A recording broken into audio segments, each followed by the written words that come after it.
बिस्मिल्लाहिर्रहमानिर्रहीम। अस्सलामु अलैकुम। जैसा कि आपको मालूम है कि हम अहादीस का सिलसिला शुरू कर चुके हैं और वक्तन फ़वक्तन मौका के हिसाब से एक हदीस बयान की जाती है।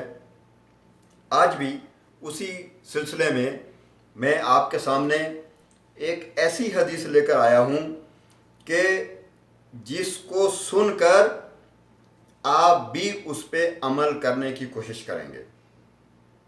वो हम आम तौर पर कहते हैं कि जी मुझे फ़लाँ शख्स ने ये नसीहत की कि आप ऐसा करें, मुझे फ़लाँ शख्स ने नसीहत की आप ऐसा करें।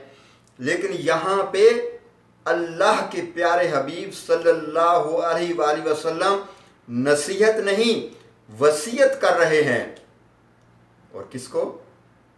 बहुत ही जलीलुल कदर सहाबी हज़रत अबू हुरैरा रज़ी अल्लाह ताला अन्हु को। हदीस मैं आपको सुनाता हूँ कि हज़रत अबू हुरैरा रज़ी अल्लाह ताला अन्हु रवायत करते हैं कि मुझे मेरे खलील ने 3 बातों की वसीयत की। सबसे पहले कि हर महीने में 3 रोज़े रखे,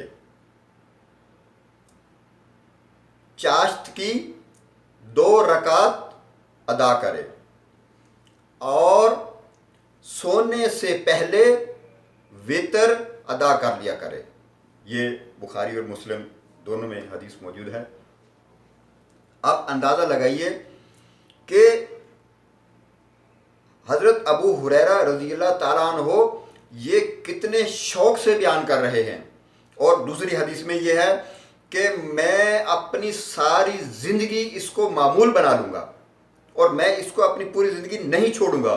ये जो मुझे मेरे प्यारे खलील ने मुझे वसीयत की है।